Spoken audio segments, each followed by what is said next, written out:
तो इस नए और बेहद खास एक्सप्लेनर में स्वागत है। आज हम सीधे एक ऐसे खुफिया डोजियर के पन्नों के अंदर चलेंगे जो पूरी तरह से अराजकता, धोखे और दांव पर लगी अनगिनत जिंदगियों से भरा हुआ है। जरा सोचिए, एक ऐसी दुनिया की जहां खुफिया तंत्र के सारे नियम टूट चुके हों, जहां बागी एजेंट्स का राज है और जहां टिक टिक करती एक घड़ी एक पूरे शहर की तबाही का इंतजार कर रही है। ये कोई आम कहानी नहीं है, ये एक ऐसा मास्टरमाइंड गेम है जहां हर चाल मौत को दावत देती है। तो चलिए बिना किसी देरी के इस रोंगटे खड़े कर देने वाले सफर की शुरुआत करते हैं। इस कहानी की शुरुआत होती है एक बेहद खौफनाक विचार से। सोने की चमक छुपाती है एक जहर। ये लाइन उस बेरहम दुनिया की नींव रखती है जहां हमारे किरदार सांस लेते हैं। एक ऐसी अंडरवर्ल्ड व्यवस्था जहां वफादारी और सच दोनों की बस एक कीमत होती है, और जो ये कीमत चुका सकता है वही जिंदा बचता है। यहाँ कोई नियम नहीं है, और जो थे उन्हें इस खेल के खतरनाक खिलाड़ियों ने पूरी तरह से बदल कर रख दिया है। ओके, तो जल्दी से इस डोजियर का स्ट्रक्चर देख लेते हैं। हम शुरू करेंगे एक अप्रत्याशित वाइल्ड कार्ड एजेंट से, फिर देखेंगे सिंडिकेट अंडरवर्ल्ड में घुसपैठ, उसके बाद 25,000 करोड़ की डकैती, फिर समझेंगे शैतान और भगवान का असली चेहरा, और आखिर में मिशन रैबिट को रोकना। तो चलिए आगे बढ़ते हैं। पहला हिस्सा, एक अप्रत्याशित वाइल्ड कार्ड एजेंट।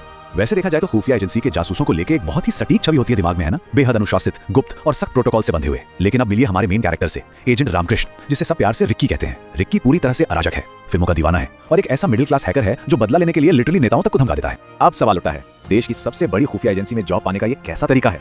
रिक्की ने रॉ में शामिल होने के लिए कोई नॉर्मल इंटरव्यू पास नहीं किया। जब उसे बार बार रिजेक्ट किया गया तो उसने सीधे रॉ चीफ का पूरा सिस्टम ही हैक कर लिया और उल्टा उन्हीं को बिरयानी खाने के लिए इनवाइट कर दिया। मतलब ये हरकत थी तो पूरी तरह से बेवकूफी भरी, पर सच कहें तो इसी ने उसे सबसे अलग बना दिया, और उसकी यही पागलपन भरी अप्रोच उसे नौकरी दिला देती है। रॉ चीफ महादेव उसे एजेंट वाइल्ड का कोड नेम देते हैं। अब यहाँ सबसे दिलचस्प बात यह है कि वो एक ऐसा कच्चा अनट्रेन्ड रिक्रूट है जिसे जानबूझकर चुना गया है। क्यों? क्योंकि उसकी अक्षमता, उसका बेतुकापन और उसकी अनप्रेडिक्टेबल हरकतें ही उसकी सबसे बड़ी ताकत है। दुश्मन का रडार ऐसे किसी अमेचर मस्खरे को जासूस मान ही नहीं सकता, और यही बन जाता है उसका सबसे बड़ा टैक्टिकल एडवांटेज।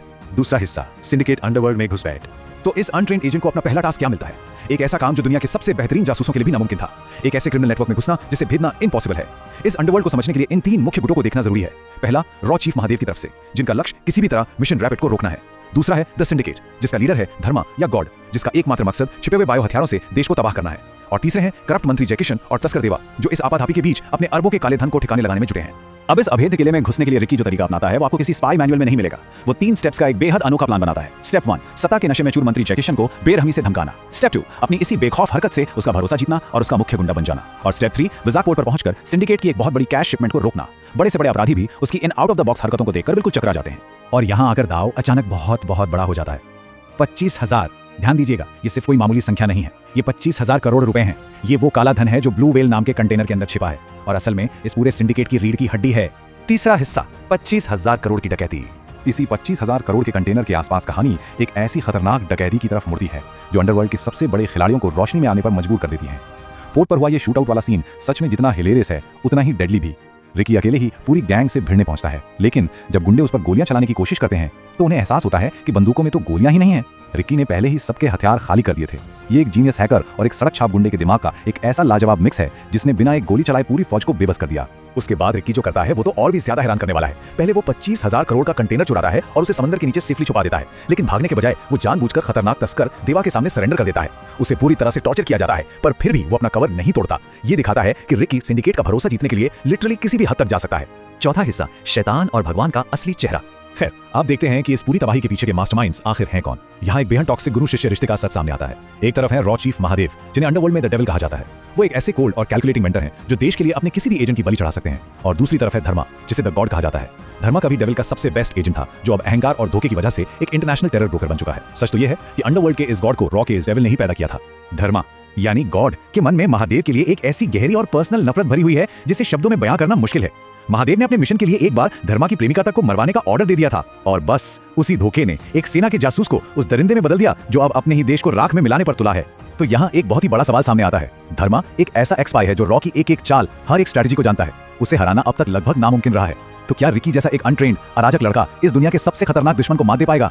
ये सवाल आगे के फाइनल और सबसे हाई ऑक्टेन एक्ट की नींव रखता है। पांचवा और आखिरी हिस्सा, मिशन रैबिट को रोकना। और अब वक्त आ गया है इस खुफिया डोजियर के क्लाइमैक्स का, जहां समय बिल्कुल हाथ से फिसलता जा रहा है। 26, ये सिर्फ एक नंबर नहीं है, ये शहर की घनी आबादी के ठीक नीचे दबे हुए 26 बेहद एक्सप्लोसिव स्लीपर सेल बमों की संख्या है। ये कोई छोटा मोटा खतरा नहीं, बल्कि पूरे शहर को नक्शे से मिटा देने का एक प्लान है जिसे मिशन रैबिट कहते हैं। एक बार इस टाइमलाइन पर नजर डालिए और महसूस कीजिए कि वक्त कितनी तेजी से भाग रहा है। 3 घंटे बाकी हैं और गॉड को तबाही के मास्टर कोर्स मिल जाते हैं। फिर आता है 1 घंटा, जहां महादेव रिक्की को वफादारी साबित करने के लिए खुद अपनी ही जान लेने पर मजबूर करते हैं। फिर सिर्फ 6 मिनट बचते हैं जब सैटेलाइट हैक होता है और बम एक्टिव हो जाते हैं, और 0 मिनट पर रॉ के मिसाइल स्ट्राइक को ऑथराइज कर दिया जाता है। इस पूरे सफर में एक बेहद इमोशनल टर्निंग पॉइंट आता है। महादेव जानते हैं कि गॉड की ईगो को तोड़ने और डिवाइस की लोकेशन निकलवाने के लिए उन्हें खुद की कुर्बानी देनी ही पड़ेगी। वो रिक्की के हाथों अपना बलिदान चुनते हैं।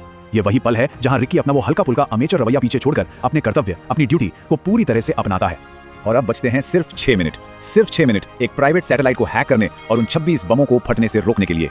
यहाँ तनाव अपने पीक पर है और हर एक सेकंड किसी पहाड़ जैसा भारी लगने लगता है।